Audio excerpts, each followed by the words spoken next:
Assalamualaikum warahmatullahi wabarakatuh. Halo semuanya. Di video pembelajaran kali ini kita akan mempelajari materi ilmu pengetahuan alam tentang dampak pemanfaatan teknologi bagi kelestarian sumber daya alam. Perkembangan ilmu pengetahuan dan teknologi atau yang disingkat dengan IPTEK saat ini sangat pesat. Hampir di semua bidang kehidupan manusia tidak bisa lepas dari IPTEK. IPTEK berperanan penting dalam kehidupan manusia. IPTEK membantu manusia dalam melakukan aktivitas teknologi. Teknologi yang digunakan berbeda-beda dalam pengelolaannya. Teknologi yang digunakan terdiri atas teknologi sederhana dan teknologi modern. Perbedaan dampak pemanfaatan teknologi membajak dengan sapi atau kerbau dan traktor. Perbedaan untuk sapi dan kerbau bisa menjangkau semua medan, sedangkan di traktor hanya medan yang datar dan dangkal. Yang kedua, untuk sapi dan kerbau, nilai jual semakin lama semakin tinggi, sedangkan di traktor nilai jual makin lama makin turun. Yang ketiga, untuk sapi dan kerbau, biaya pemeliharaan rendah, sedangkan di traktor biaya pemeliharaan sangat tinggi. Yang keempat, untuk sapi dan kerbau, pekerjaan lebih lambat selesainya, sedangkan di traktor pekerjaan lebih cepat selesainya. Yang kelima, untuk sapi dan kerbau, ongkos kerja lebih mahal, sedangkan di traktor ongkos kerja lebih murah. Yang terakhir, yang keenam, untuk sapi dan kerbau, lahan yang diolah kurang bagus, sedangkan di traktor lahan yang diolah lebih bagus dan lebih dalam. Contoh lain pemanfaatan teknologi sederhana dan modern di bidang perikanan ada dua, yaitu nelayan tradisional dan nelayan modern. Nelayan tradisional mencari ikan menggunakan teknologi sederhana berupa perahu layar, alat pancing, jala, dan jaring. Perahu layar memiliki daya jelajah terbatas karena tenaga penggerak berupa angin. Akibatnya, nelayan tradisional hanya dapat mencari ikan di wilayah dekat pesisir. Ikan yang diperoleh pun sedikit karena alat tangkapnya sederhana. Perahu layar mudah terbalik jika diterjang ombak. Keadaan tersebut berbeda dengan nelayan yang telah memanfaatkan teknologi modern. Nelayan modern menggunakan kapal bertenaga mesin sehingga mampu melaut hingga jauh. Kapal bermesin juga mampu menahan terjangan ombak besar. Kapal dilengkapi peralatan yang canggih seperti radar, jaring bermesin, dan ruang pendingin. Radar untuk mendeteksi ikan. Dengan alat tersebut, nelayan dapat langsung menuju lokasi yang banyak ikannya. Jaring kapal lebih besar dan panjang sehingga dapat menangkap ikan lebih banyak.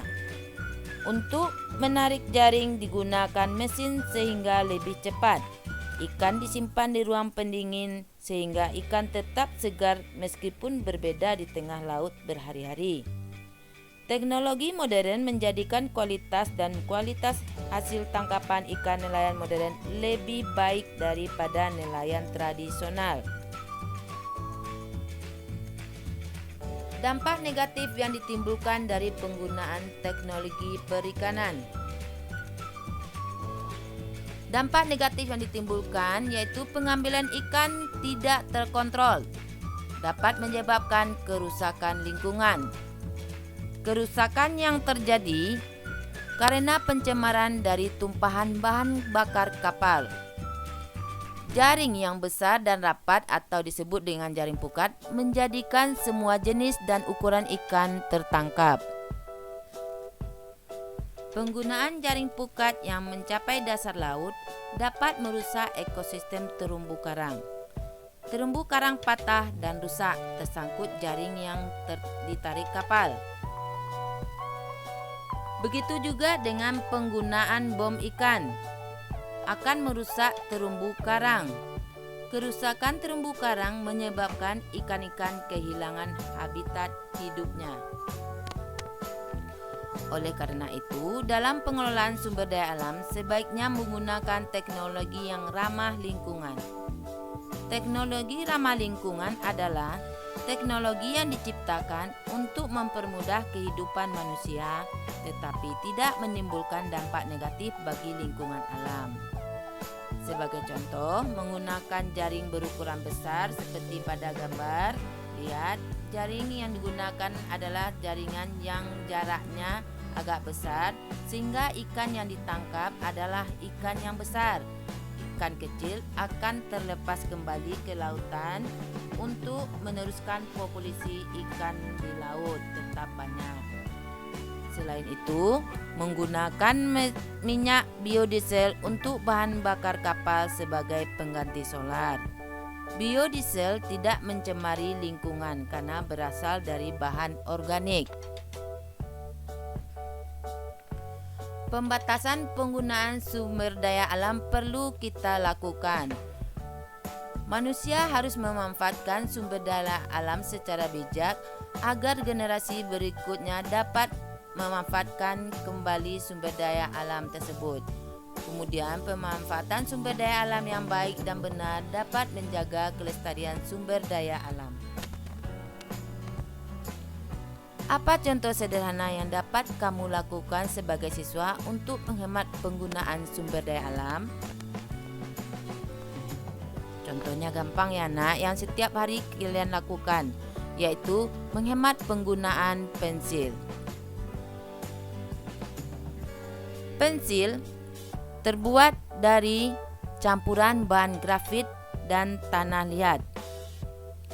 Campuran ini dipadatkan dan dibungkus dengan kayu. Hasilnya sebatang pensil yang digunakan untuk menulis. Grafit dan tanah liat termasuk jenis bahan tambang. Grafit dan tanah liat jumlahnya terbatas, sehingga akan habis jika diambil terus-menerus. Kayu pensil berasal dari pohon. Selain untuk bahan pensil, pohon merupakan bahan baku pembuatan kertas dan kerajinan dari kayu. Semakin besar kebutuhan pensil dan kertas, semakin banyak pohon yang ditebang. Cara menghemat penggunaan pensil. Yang pertama, menjaga pensil agar tidak hilang. Kedua, menggunakan pensil sampai tinggal sedikit atau hampir habis. 3.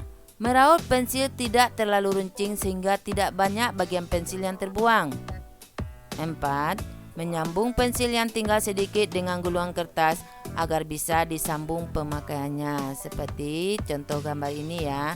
Pensil yang tinggal sedikit disambung lagi supaya bisa kita gunakan kembali.